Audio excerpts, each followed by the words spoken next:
He was initially discovered interred alone, lying face down in the soft earth, in a grave barely deep enough to conceal the shame. Yet, the true shock emerged when they decided to excavate a little deeper.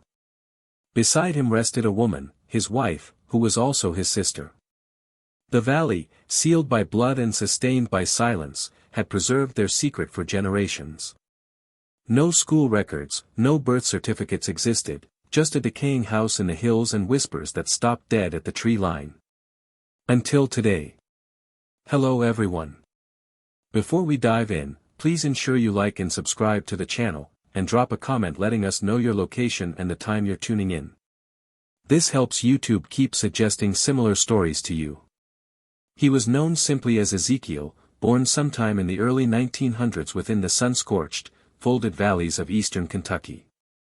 There was no official hospital record or birth date, only the year 1902 scrawled next to a name in half-faded ink within a family Bible. Ezekiel never attended school. He never once set foot off the property. 30 acres of utter isolation was the land he grew up on, inherited from his grandfather, a man who arrived in the hills during the Civil War and never departed. The secrets of the family grew in the same soil that nourished their corn and tobacco. They claimed his aunt was his mother, his uncle, his father, but certainty was impossible. The bloodlines of Ezekiel's family tree twisted inward, much like vines desperate for sunlight. To keep the land within the family, generations saw cousins marrying cousins, and brothers paired with sisters like simple livestock. By the time Ezekiel arrived, the children were being born strange, sickly quiet, wide-eyed, and thin of bone. His childhood home had no clocks or mirrors. In that place, time did not exist. Only obedience existed, and only blood. A rusted barbed wire fence marked the boundaries of his world, a world dictated by a grandfather whose curses overshadowed his sermons. The outside world is wicked, he would declare. But in here, we remain pure, Cleora, we remain pure. But the concept of purity in this family differed wildly from the norm. Ruth was Ezekiel's sister, younger by just 1 year. Before they reached adulthood, they were already promised to each other in what the family termed a blood union. There were no witnesses, no wedding dress, no formal ceremony, only the grandfather, who consecrated the ritual with a shared drink of moonshine, a prayer, and a knife. They were only 15 and 16 when they were married. They inhabited a separate shack, tucked away behind the main house like an afterthought, smelling of rotting wood and wet stone. No one from outside the family ever visited. The mailbox was fused shut with rust. When the county attempted a census in 1920, Ezekiel and Ruth were marked as missing. But they hadn't gone anywhere. They were right there, visible to all, but buried alive within a family that had lost the ability to speak the truth. Miles separated them from the nearest neighbors, no road signs pointed the way in, and the only sound at night, besides the howls of dogs, was the creaking floorboards of the house above their sleeping quarters. Someone was perpetually awake in that house, listening, watching, ensuring no one attempted to leave or uttered the wrong words. Ruth gave birth to her first child, a son, at age 17. He didn't cry upon birth, his skin was nearly translucent, and he stared unblinking. They named him Levi, but he did not survive his first winter. The family interred him without a grave marker. Ezekiel personally constructed the tiny coffin from cedar planks and nailed it closed. Ruth never spoke of him again. 3 more children followed. One perished at age 6 after a fall from a loft. Another never developed the ability to speak. Only the last, Anna, lived. Yet, even she bore the family's marks. Her gait was crooked, and her eyes were slightly misaligned and wide-set.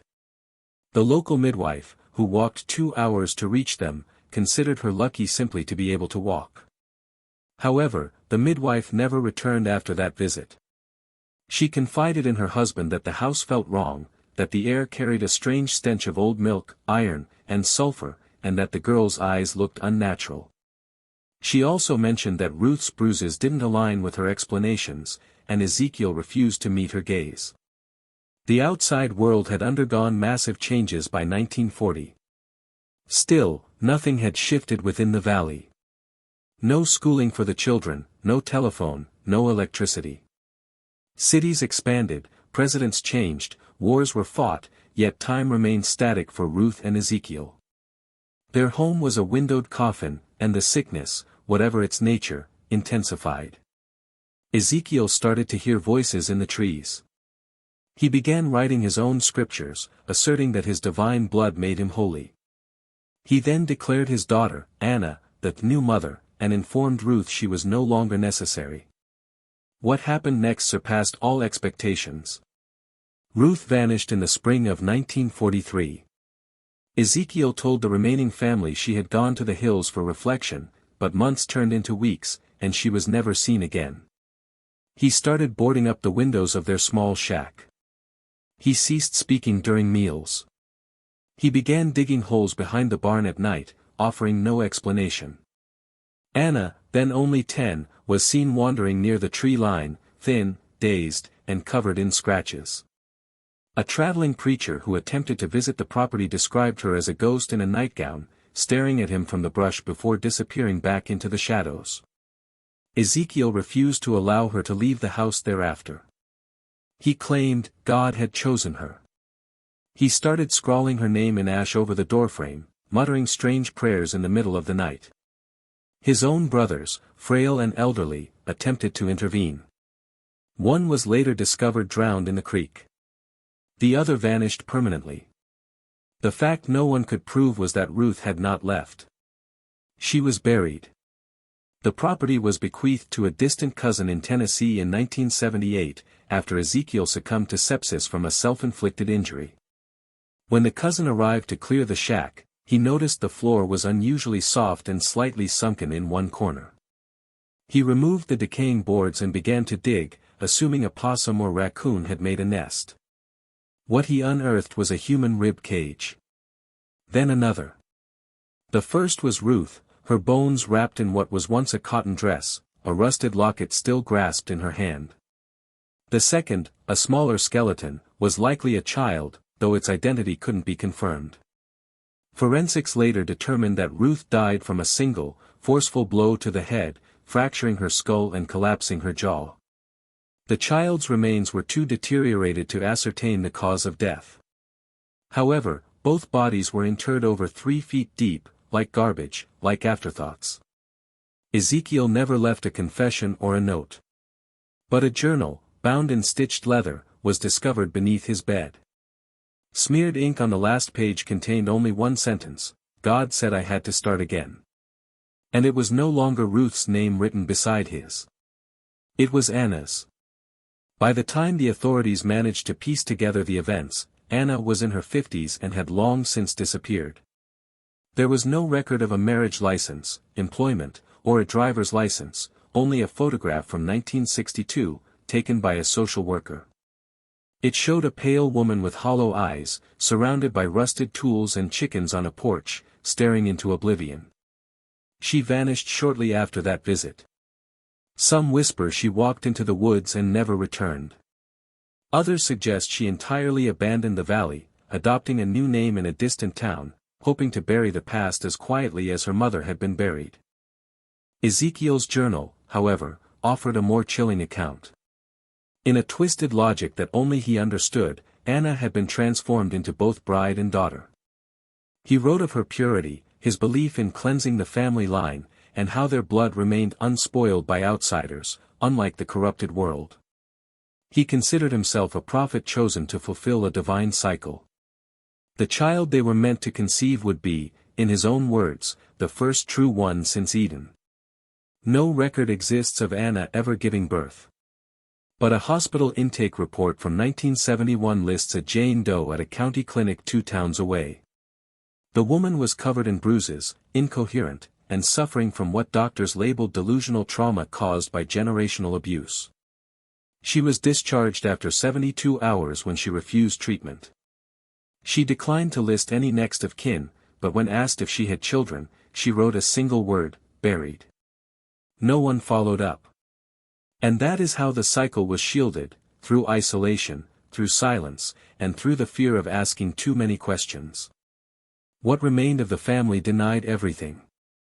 They claimed Ruth had simply run away, and that Ezekiel was just a troubled man.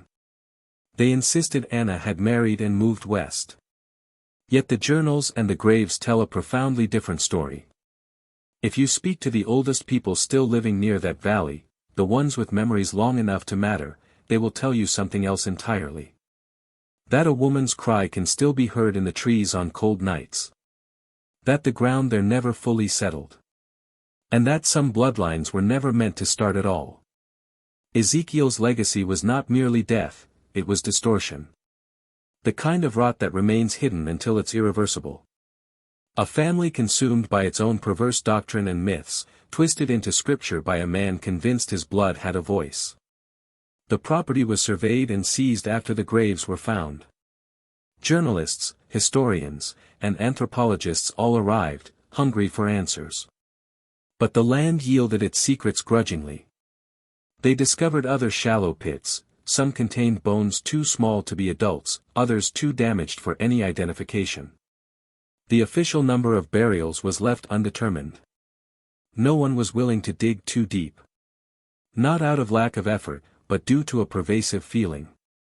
Every person who stepped onto that soil reported the same sensation, a cold pressure in the chest, a chill down the spine, like standing precisely where you shouldn't be. One veteran excavator operator quit mid-project, telling reporters the ground did not want to be opened. To this day, Ezekiel's journals are kept locked away in a regional archive, not digitized, not catalogued. It is said that certain pages were sealed by court order, deemed too disturbing, records of rituals, blood signatures written in looping script, and drawings of children in unnatural postures. And what became of Anna? Rumors persist. A woman fitting her description was seen in Missouri in the 1980s, selling eggs from a roadside stand, her wrists hidden, her gaze averted. Another tale places her in an Oregon halfway house, muttering about the child who wasn't right. But her identity has never been confirmed. Perhaps she escaped. Perhaps she finally broke the cycle. Or perhaps she didn't. If you've stayed with us until the end, you are already braver than most.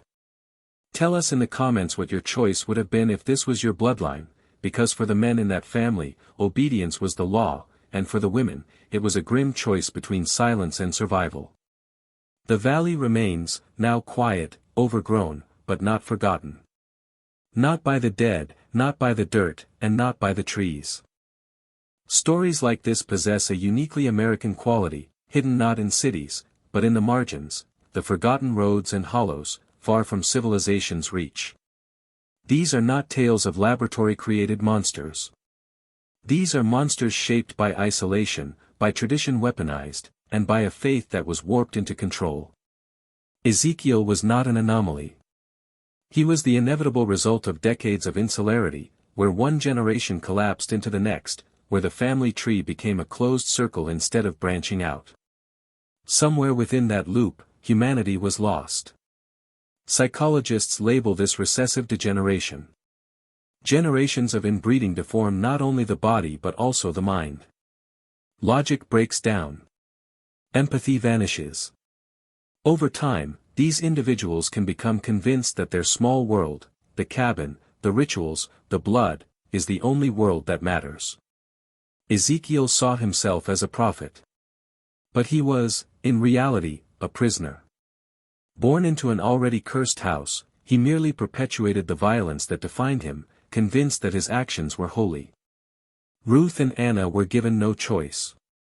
They were trapped by shame, by geography, and by silence. It's easy to wonder why they didn't flee. But when you're born in a prison with no doors, the concept of escape is simply a word you don't comprehend. Local authorities quickly buried the case. Small-town budgets, politics, and a collective desire to protect the image of a peaceful Appalachian county meant the truth was shelved in an evidence room that no one ever visits. You won't find Ezekiel's name in true crime podcasts, school curriculums, or history books. Yet, he existed. If you ever drive along Route 72, near Letcher County, you might pass a mostly overgrown dirt path. There's no gate, no sign, just a silent break in the trees that feels unnervingly still. That's the location of the house. Today, only caved-in stone and rotting beams remain. But the locals still steer clear. Not because of superstition, but because they know that some sins still breathe beneath the soil, and some stories are undeniable truths. You can seal the graves, you can ignore them, but blood remembers. Decades have passed since Ezekiel's story was excavated. The valley where he lived has been reclaimed by silence, dust, and vines, as if striving for self-erasure. But what transpired there, what festered there, left a wound on the land itself. A wound caused not by disaster or war, but by generations of unchecked power held by a single family. There's a reason this story goes untold. It didn't occur in the shadows of a city. It happened in the place we are conditioned to believe is safe, home. Outsiders who hear these accounts prefer to believe they are myths. They assert that such things don't happen in America, but they do. They simply happen in the places we refuse to look, places where morality is superseded by tradition, where the law fails to reach, and where a family can evolve into its own sovereign nation. Within that country, Ezekiel reigned supreme. He ruled with silence and scripture, with bloodlines so contorted they ceased producing people and started producing reflections, shadows of what should have been. Victims born already trapped. Ezekiel's actions were not merely evil, they were generational. A slow, suffocating horror passed down like a family heirloom. And, like all genuine horror, it didn't announce itself with screams. It came quietly, through journals penned by men who believed they were gods, through lullabies sung by mothers too frightened to run, and through children interred before they ever learned how to speak. If Anna ever bore a child, there is no record. However, every few years, a rumor surfaces. A man in Ohio with no traceable past. A woman in Arkansas with a deep silence and eyes that are too wide. No DNA evidence exists to confirm this. But something lingers. A mannerism, a look, a voice that sounds too much like Ruth's. That is the legacy Ezekiel left. Not power, not wealth, but a long, tangled echo spanning generations, whispering from the trees, rattling beneath the floorboards, and humming in the bones of those too afraid to ask about their true origins. Perhaps that is the most terrifying part. Not that this occurred, but that it could still be happening right now, in some crumbling porch, in some forgotten valley, where a man calls his daughter his wife and no one is left to tell him he is wrong. Thank you for watching. If you made it to the end, you are one of the rare few who are willing to confront what others avoid. Make sure to subscribe for more stories precisely like this, buried, forgotten, and hidden deep within the dark timeline.